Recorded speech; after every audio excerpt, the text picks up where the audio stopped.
What is up, everybody? Josh here with JM Junk Movers on a beautiful Friday. Just finished up the day. It's 4 o'clock. We had 7 jobs today, and my body's tired. we've been going hard for a few weeks now, and August was our second best month of the year, so that was pretty good. And this month is already on pace of being a very good month as well.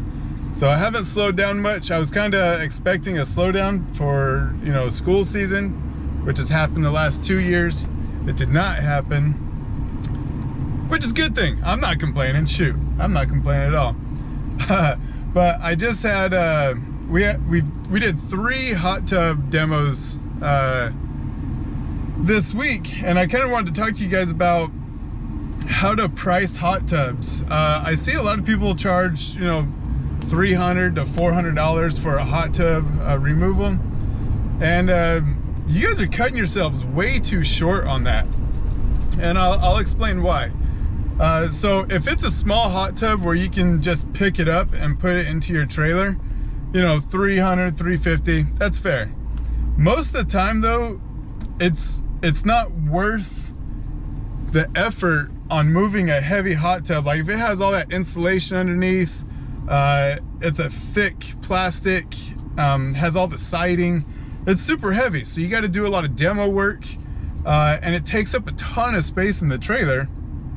So if you're doing all this tool work, you should be charging for that. If you have to cut it because it's not easily disassembled and transported through grass, through dirt, whatever it is, I highly recommend charging more. So our average hot tub demo is $500. That's what we charge. There's a few variables in there. One is accessibility, the size of the hot tub, and its condition. So if there's a black water in there or there's water in there, we add about $150 to empty that out. Electrical has to be disconnected, and we check it before we start messing with it. Another thing is the type of siding that it has. There's some sidings that are just really well made. It's a double plastic. I don't know if you guys have seen them, but it's a double plastic, and it's about 1/2 inch thick, and it's really heavy. It's very heavy, so that adds cost as well.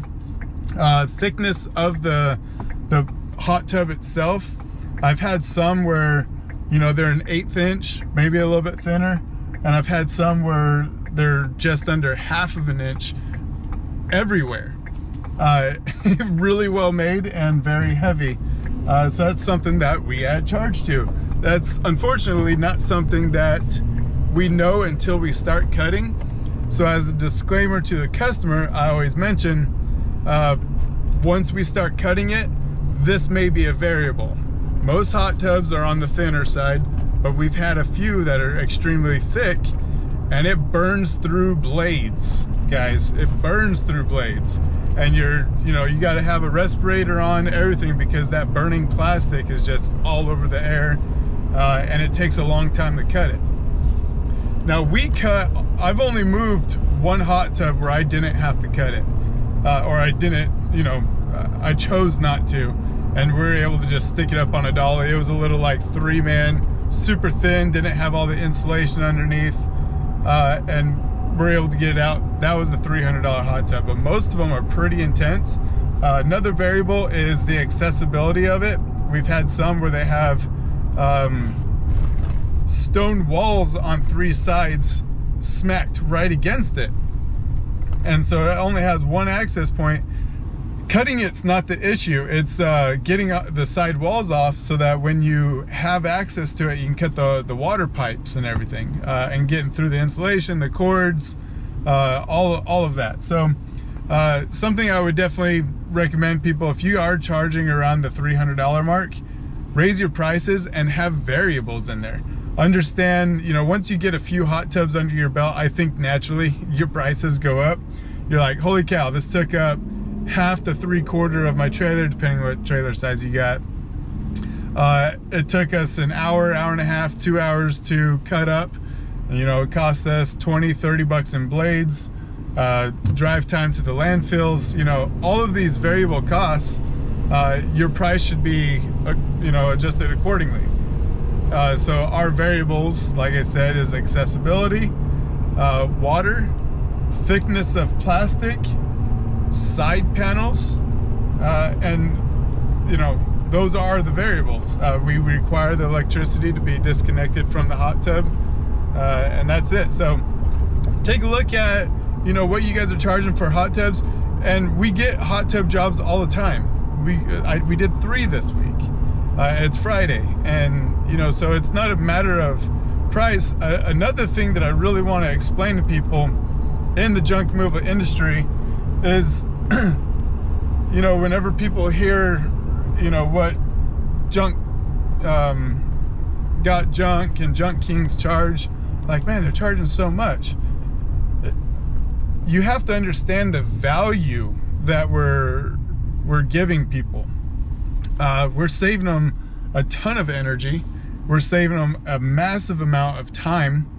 And if they don't have trucks or trailers or anything, we're saving them money. You know, if you're doing a big house clean out, we're saving them a lot. On the smaller jobs, that's a little bit harder to justify, especially if they have a pickup truck. I usually tell those people, like, if you want to, you know, take that appliance here, and they might give you $5-10 for it. You know, I don't really necessarily want those smaller jobs because I'm busy enough to be able to do a bigger job. So definitely take a look at, you know, how busy are you? Raise the prices. You know, don't be the cheap guy. You know, if you want to be the cheap guy, you're going to attract cheap customers, and cheap customers cause headaches because it's never cheap enough. It's never cheap enough. And if you run at that caliper, you're going to come across a lot of issues with, you know, bad reviews. They're never going to be happy. And don't be scared to lose repeat customers. If you started here and they keep coming back, and you've raised your prices, raise your prices on them. Like, if you can't do business, or if you have more business over here, and just, they don't care whether you pay your bills or not. They want something done for cheap. And if you're known as the cheap person, then, you know, that's fine. But value your time, your resources. Understand that it's not just a dollar amount. It's the time that you're saving them, the energy that you're saving them. And when you pitch numbers with confidence, I rarely ever get kickback. I rarely ever say, customer, no, I'm good, bye. I don't get that. I say my numbers with confidence. It's very professional. It is what it is. And, you know, I do give some discounts depending on the situation. You know, elderly, if they ask for it, I definitely give them, you know, 10% off. Veterans, if they ask for it, I'll give them 10% off. First responders, same thing. But I have a half trailer minimum to give those discounts. I'm not going to give 10% off on the minimum. You know, I'm not, my minimum's my minimum for a freaking reason, right? So, understand the value that you guys are providing to your customers, and just treat them with absolute respect, and, you know, you'll get repeat business, you'll get a higher dollar amount, and everything will just run smoother. You know, after a while, you'll flush out the cheap customers.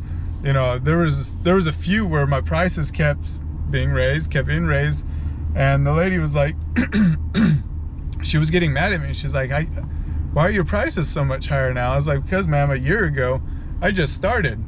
I had a little 9-foot trailer and a freaking 2003 F-150, you know? So I explained it to her, and she's like, okay, well, unfortunately, I won't be able to use your services anymore. I was like, I'm trying to feed my family. I'm trying to feed my employees, trying to run a legitimate business. So my prices they are what they are. And we've grown more than 2 times what we were doing last year. So you just have to value it. You have to run at the caliper that you're charging. So if you're showing up in basketball shorts tennis shoes and just a regular old t-shirt with an unmarked vehicle, you know, you and your guys don't match, you're dirty,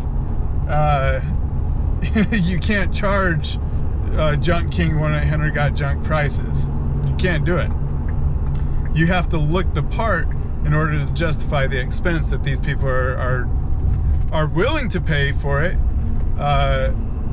They need to know that they're getting the value out of it. So if you're late for appointments, if you have bad communication, if you don't answer the phone when they call or text messages, stuff like that, you can't charge high premium if you're not running at that speed. So if you're not running at that speed, start running at that speed. You know, subscribe to YouTube channels like mine and, you know, a few other guys, and figure out how they do it, and just be better. You know, there's a few people that talk about how you can differentiate yourself from your competition. That's one of them. All of those right there. You do 1, 2, 3 of those things, and you're already differentiating yourself from the competition. And all the competition's at the bottom, guys. Once you hit a certain professionalism and caliber, the competition kind of dies down quite a bit, because you're attracting a different set of customers. You're not attracting the cheap ones. And you know, cheap customers have their place too. You know, I still have some, but it's a relationship thing. You know, like property management companies and remodel companies, the ones that hire me, they know the value that I bring them. I mean, all of you can relate to this if you've been doing this for a year or two. They just want the lowest charge as possible. They don't care how legitimate you are or anything like that. But the experienced ones know that there's a cost to that. They may not show up. Truck may break down. Trailer may break down.